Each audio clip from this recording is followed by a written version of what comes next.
One of the regular challenges for me with Famidaily is that since I need to make an episode daily, I've got fairly limited time to play these games.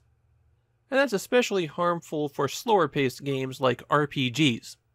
But what if instead of giving you an RPG, a Famicom cartridge gave you 5 RPGs? Isn't that an improvement? The original Esper Dream was an RPG for the Famicom disk system, which would be why you haven't seen an episode on that. That game is 5 years old at this point, and I'm really not sure why they went back to it. There is a connection to the previous game in Esper Dreams 2, as once you progress far enough in the story, you meet the hero from the first game, but I'm not really sure that the plots line up at all. The game is given a subtitle, Arata Naru Tatkai, or A New Battle, which isn't the most descriptive of subtitles. Esper Dream 2 is the last time that Konami uses the oversized cartridge shell. They use these shells to allow for a larger board with their bigger mapper chip, but from this point on, they're just going to use standard Nintendo Famicom shells. Though they seem to have shrunk their board down quite a bit since they continue to use their special mappers. The plot of the game is that you're hanging out in your local magical library when bad things start happening to the books. A fairy comes out and tells you that it's up to you to save all the worlds of fiction, and then you've got your choice of 5 bookshelves to enter.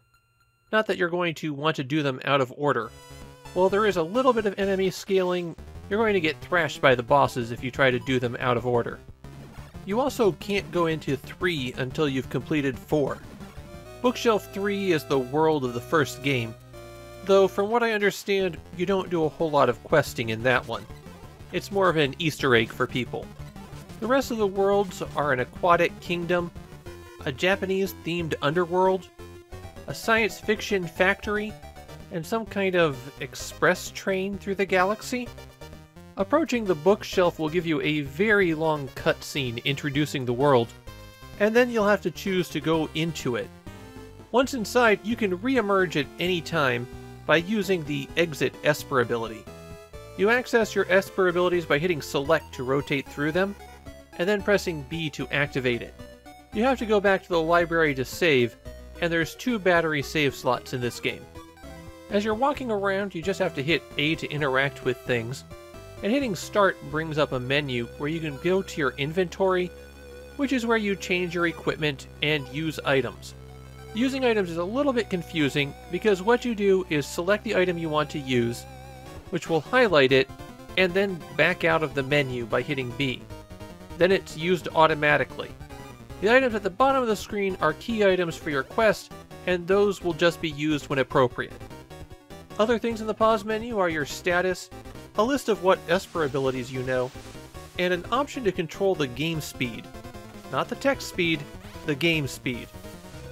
When you get into a wild area, you'll see footprints stomping around, and those represent places where there are enemies. Fighting an enemy goes to a close-up view, and here A uses your normal weapon while B uses your Esper ability. Every book has a helper character that will join you. In book 1 it's Lisa, and she'll wander around, throw knives, and sometimes sing, which causes enemies to freeze in place.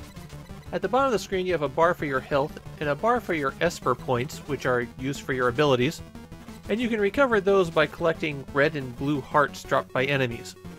Or you could pay to go rest at an inn, I suppose. The other thing that enemies might drop are treasure chests, and those will have money in them. You don't normally get money from defeating enemies, just if they leave behind a chest. In Book 1, the sacred light has been stolen, and that lets monsters into town. And you'll find out pretty quickly that the light is lost in the water, but you'll need scuba gear to go get it. So you just walk in a path to talk to a bunch of different people, get the scuba gear, and then explore the bottom of the ocean until you find the light and the boss. It's actually a pretty quick chapter to play through. Probably took me about 30 to 45 minutes. The weapons that you'll find and buy throughout the game all have different properties. You'll start out with a fairy bow that has a very short range, and then you can buy a boomerang, and besides coming back to you, it also has a pretty wide arc and can pass through some solid objects. The last weapon I got was the bazooka, which explodes, possibly damaging multiple enemies. It's similar to the Esper blast power, which is the first one that you get. That fires some sparkles that will go through anything. Esper Dream 2 is pretty well regarded in Japan, but the thing that people really like about it is the music. It's considered to be one of the best soundtracks on the Famicom. I found Esper Dream to be a pretty interesting game, though I also felt like there might not be enough here. Most of the combat was pretty quick and shallow, assuming enemies didn't get trapped inside solid boxes where you couldn't reach them, or you ran into the rare enemies that just rushed you and stayed on top of you. It wasn't that difficult to master the patterns and make your way through them. My biggest problem with combat was I kept accidentally fleeing by getting close to the edge of the screen when I was trying to avoid attacks. And even the boss wasn't that difficult once I understood how to dodge its giant wave attack.